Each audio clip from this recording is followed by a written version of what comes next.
Hello, hello, hello. Happy Sunday, fam. Come on in, come on in. Thank you for joining. I appreciate you for being here. It's your girl, Dawn Michelle, and you have entered the Sunday setup. Thank you for being here. I see y'all coming in. Come on in, come on in. We have a good show for you this evening. It is Sunday, is it the 13th? The 13th of November. Where is the time going? I feel like it's going to be Thanksgiving. I mean, really, before we know it. Black Friday is coming up. Black Friday sales. I hope y'all went and got your Rakuten. Sign up because let me tell you, they have really great deals. The other day it was 11/11. They had 11% off on a lot of stores. Sorry, 11% cash back on a lot of stores. So anyway, that's a whole nother show for a whole nother day. So again, welcome. This is the Sunday setup. I'm your host, Dawn Michelle. And as I say every show, this is a safe space here. And if you are looking for positivity and good vibes, you found it right here. So I'm going to go ahead and get started. Let's kick off a little recap of this past week. I know on Friday here in Atlanta, we had the funeral for Takeoff. It was held at State Farm Arena here in Atlanta. It was kind of a somber day, especially in downtown. It was gray. It was rainy. It was a lot for the city. And from what I've seen and what I've heard, it was a beautiful setup that they did for him. They had performances by, let's see, we had Justin Bieber and Chloe Bailey. I heard Yolanda Adams and Byron Cage. Drake definitely had a speech there as well. I think he did a poem. So it looked like it was a really nice homegoing. I know that all the celebrities were in the place. I know they showed JT and Young Miami. I think I said that right. I hope that's her name. But City Girls were in the house. And then I know they had requested at the funeral that people, respect the fact that this is a funeral and not take photos. There were people who posted, videos from inside. And I don't know, I wish people would respect that, but then it's like, can you really expect them to do that when it's a celebrity funeral? I feel like there's always going to be that element there. So, definitely a sad day in music and especially in the Atlanta music scene. So, definitely rest in peace, Takeoff. I know, the rest of Migos were there. Cardi was there supporting her husband. It couldn't have been easy. And he was just 28 years old. And from whatever you hear, when people talk about him, they say he was just such a nice guy. I think his pastor from his church was there. So yeah, that happened this past Friday. And then what else do we have going on? Oh, Stacey Abrams did not win her election bid. And I don't want to, it's just unfortunate. I'm going to just put it that way. However, yeah, right? They said he was such a nice guy. It's tough. And I know we're circling back. Thank you for your comment. I know there's still all these stories out there swirling about what really happened and nonetheless, it was unfortunate. People are going to die. That's just the circle of life. We understand that. But when people die at the hands of guns, whether it was intentional or not, I don't know what happened. It's just unfortunate. And I know that's a whole nother conversation about gun laws and gun rights and all that good stuff. But yeah, definitely a sad thing. So back to Stacey Abrams. She did not win against Brian Kemp. But our job isn't done. There's a lot more that needs to be done. We have a runoff election. So the incumbent, Senator Raphael Warnock and Herschel Walker, were in the election, and we needed for one of the two to get more than 50% of the vote, and that did not happen. So here in Georgia, now we have a runoff election, and that is scheduled to take place on Tuesday, December 6th. And historically, unfortunately, a lot of people don't vote for runoffs. And that is, I don't want to say more crucial, but like it's super important to not just vote for presidents, but now you're voting in these midterm elections. And then when certain states, you have to get a certain amount to, it's not just you had 100 and you had 99, the 100 won. No, it's, you got to have a certain percentage. So there is a runoff that is set to take place.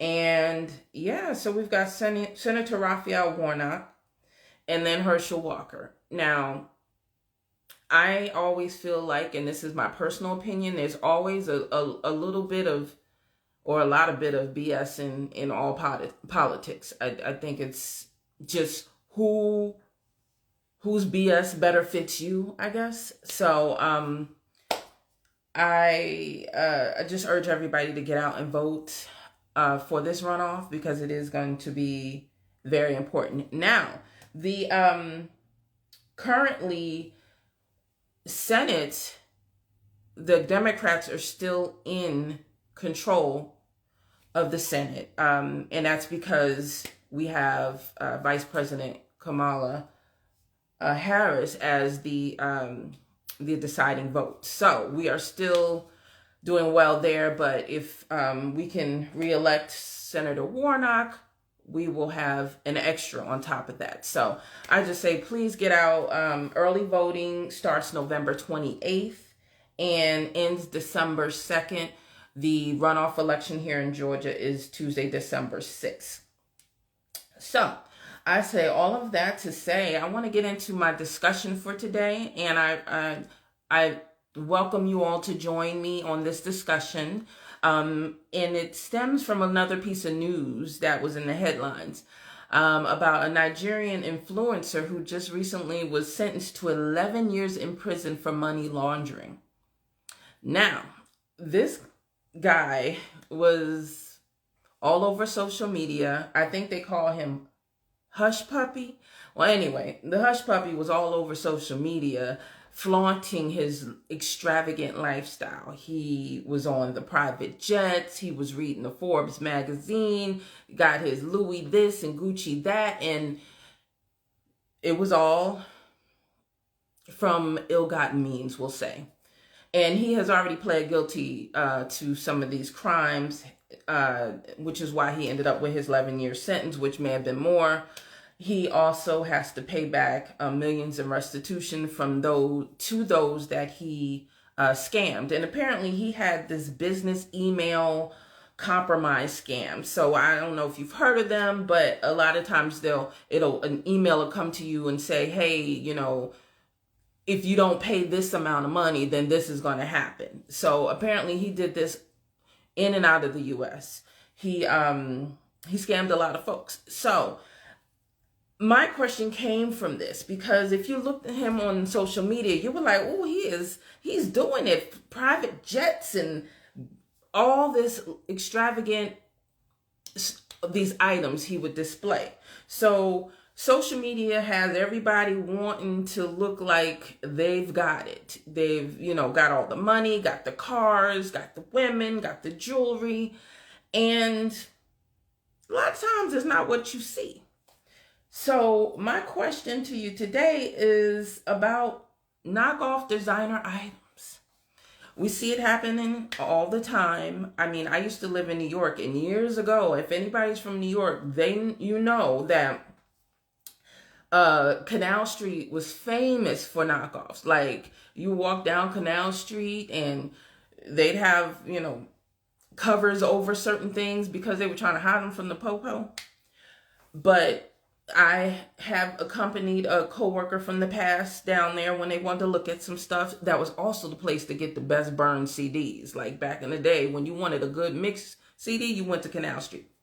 But I digress. So, yeah, I would go down there and I'd just be like, at least back, we're talking a good, oh man, probably 15 plus years ago.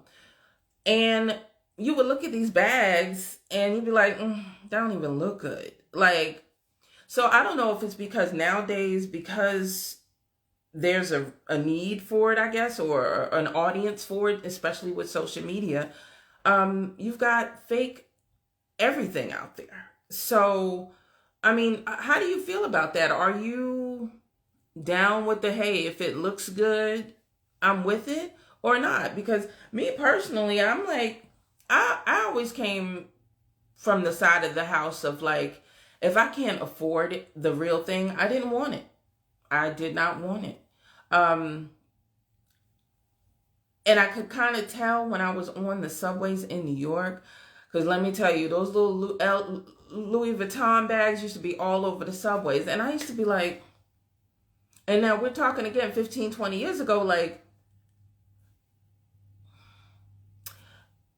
you got that's a real Louis, but your shoes are turned over and you're riding the subway with, I mean, not that everybody who rides the subway doesn't have money. However, if your bag is fraying on the straps of a Louis Vuitton, it's probably not real. So for me, that's where I first learned about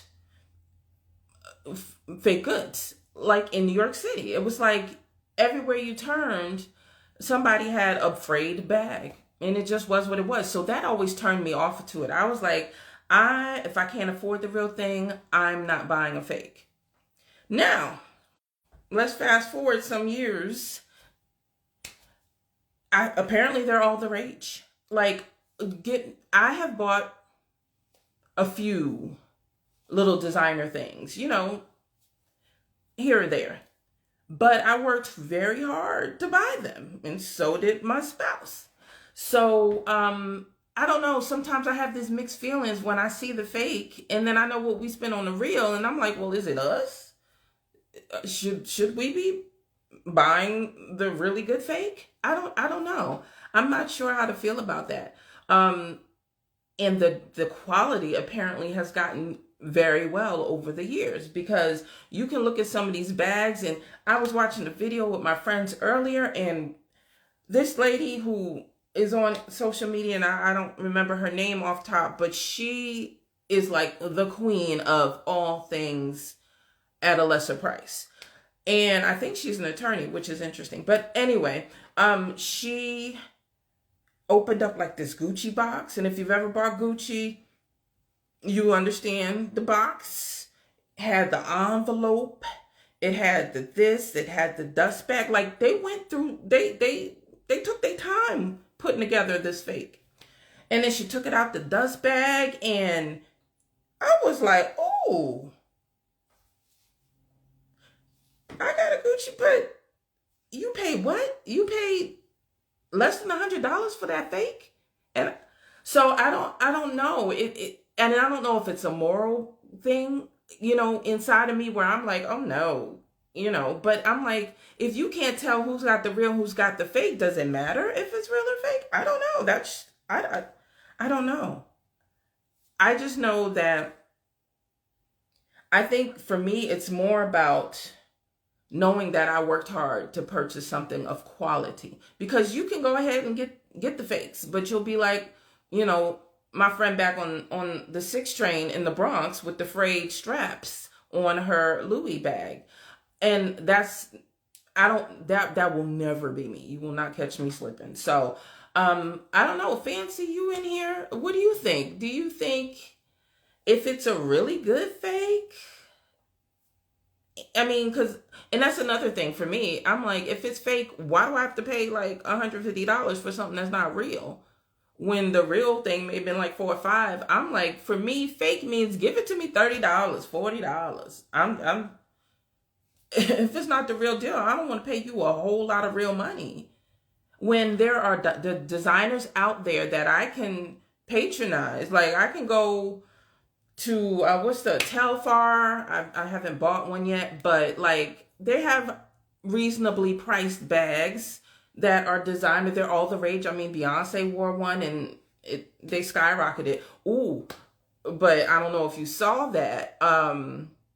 Who is it? Oh, I love her. Bonnet Chronicles. I can't believe I'm flaking on her name right now, but she was talking about recently on her social media, Tammy Roman, that she had purchased 2 Telfar puffer bags, and something had happened, but bottom line, they canceled her purchase because they said they couldn't verify it was her, and she was all upset about it. She was like, come on, I'm trying to support my Black designers, and y'all could, thank you, investment lady. Yes, Tammy Roman, like, and she was like, they canceled my order, and I'm like, these are gifts. Why didn't you call me? So sometimes we got to do better with our customer service. However, I say all that to say there can be times when, you can spend that $100 or $150, $200 on a nice designer, maybe not Gucci or Louis, but there's some really good designers out there, and there's a lot of great Black designers. So I got a couple of pieces of stuff, but I like seasoning in some really nice pieces from other designers that are still very quality. So for me, it's not about, the price tag. Well, actually the label. So I personally, I'm not for the fronting and the faking.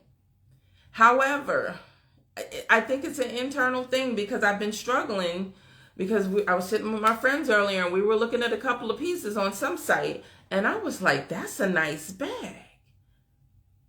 I mean, it would have been nice to me even without the initials. Let's put it that way. It was a very nice bag regardless. So does it matter that it's coming from China by way of some third-party seller online? And then you've got all these retailers that allegedly are selling authenticated items. And now I don't even know if I feel 100% confident that these items are going to be even legitimate coming from these legitimate resellers. Let's see, Fancy from Swagger Magazine. Hey, y'all, Fancy is in the building. This is Miss Swagger right here. She says she owns nothing designer, but I'm okay with that. And that is okay. Absolutely. Like, I think the first time I had anything designer, and some people will be like, oh, that's not designer, but it depends on the level you want to be on.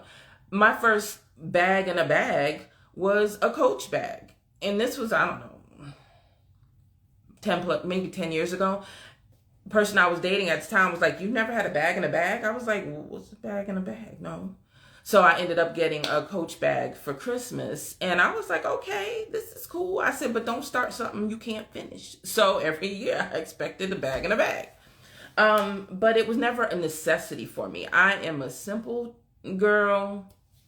I just I want to be cute whatever I'm rocking. And I really find it interesting, and I love to see when women go out there, and lately you've seen it, like Amazon has these hauls. One of my favorite designers from here in Atlanta, Jabri Online, they did like I think they call them Amazon, I don't know, you get like 30 hours, and certain designers will release 6 to 8 pieces at a reduced cost.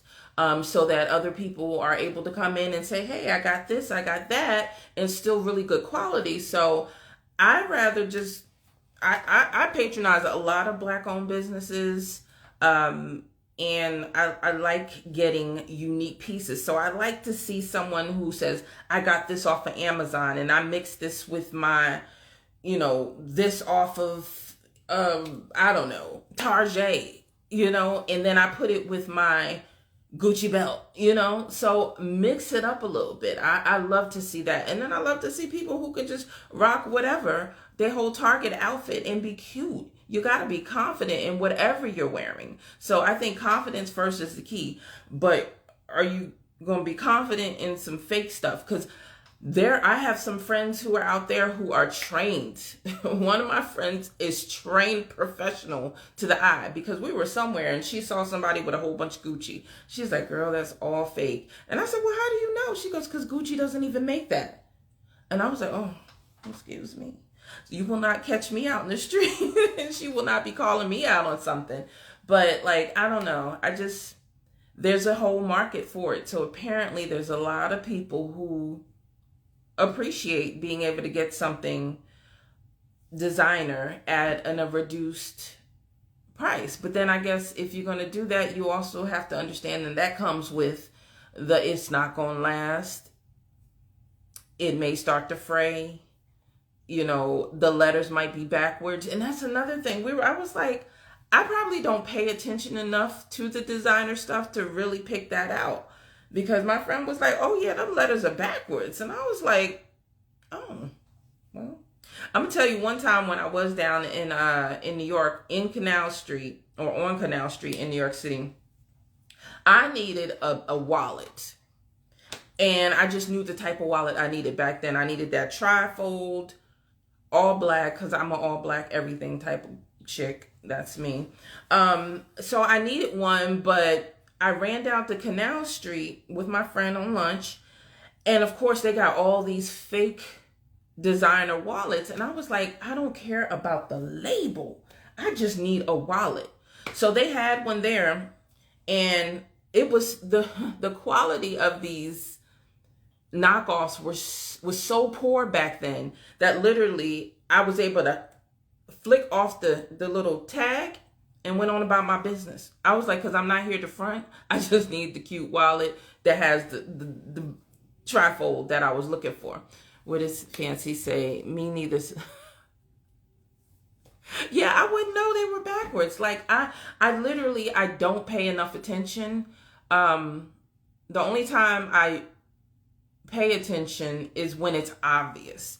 And like riding New York City subways for 17 years, you saw some obvious stuff. Like, because half the time you're standing because there's not enough seats. But I don't think people even take the subway as much anymore because it's super bad. But anyway, you would just see the stitching in the little phrase.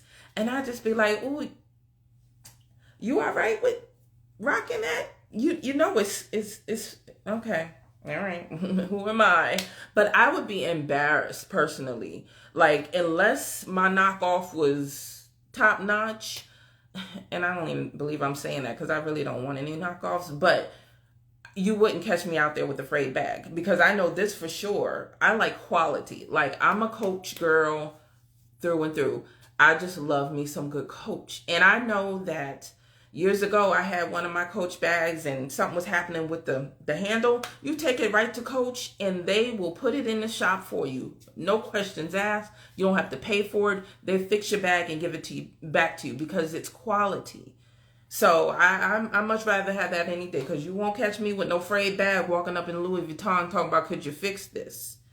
They probably throw it away, but like, you will not be walking around out there with this. So I don't know. It was on my mind today and I was like, this is a really interesting topic. There are some sites out there and some influencers who have their influencer rooms decked out with all kind of designer bags. I don't know if they're real. And part of me is like, mentally, maybe we need to stop idolizing so much. Because half of the time people are just faking and they're fronting. You fake it till you make it. And I can't be mad at you for doing that. You do what works. You work within your tax bracket. So I get that. But I just don't know if it's something I would do personally. However, some of my friends and I said we were going to maybe order something just as a tester to kind of see what is really going on here. So I don't know. If I happen to get something just to try it out, it is for research purposes only. and I'll keep y'all posted on whatever comes out of that. So I don't know. I think I would just rather save my money and buy the real thing. And then pray that when I go to these stores, because you just never know. Like, I like a good outlet. I love a good outlet because you can, say if you can't go to the regular Gucci store, go to the Gucci outlet. There's some really good stuff at the Gucci outlet. There's good stuff in a lot of the outlet stores. Now, sometimes the stuff that they have in the outlets are made specifically for the outlets, but does it matter? It's still the real thing. So I think. Because after seeing some of these fakes, I was like, now what if these are not the real deal? I mean, they come with the papers and the this and the that and the authenticity this, but so did the fake stuff I saw online. So I don't know. I don't know. It makes me think about it. But I'm going to do what feels right in my soul and what makes me feel good. And I'll continue to buy when I want something designer. I will save for it and then buy it and then probably buy it at the outlet, because that's my advice. That is my tip. If you want to get some Gucci, I was it Bottega, I think it is. Man, I went to their outlet. It's a little bit of a discount there. But the quality of the stuff in that Bottega store was amazing. They have a Tory Burch. I love me some good Tory.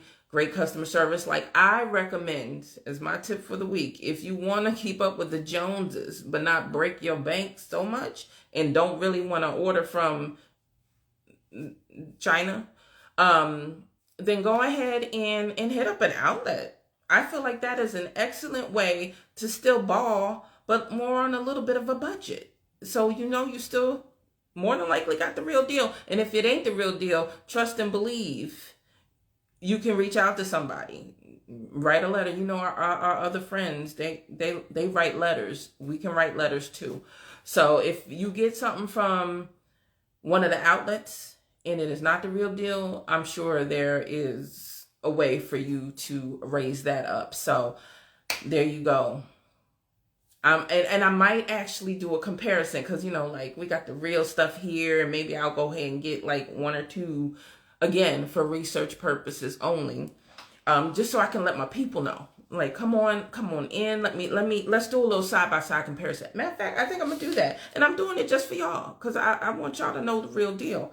I might go ahead and get one or two, three things, and do like a little side-by-side comparison and let y'all know what I feel. So that was my topic. Unless anybody has any questions, anything to add about how you feel about buying real versus fake, real versus knockoff, I'm gonna just go ahead and end on this. Again, we have a runoff election here in Georgia, and I'm sure there's a couple of runoffs across the U.S. because I know my audience is not just here in Georgia.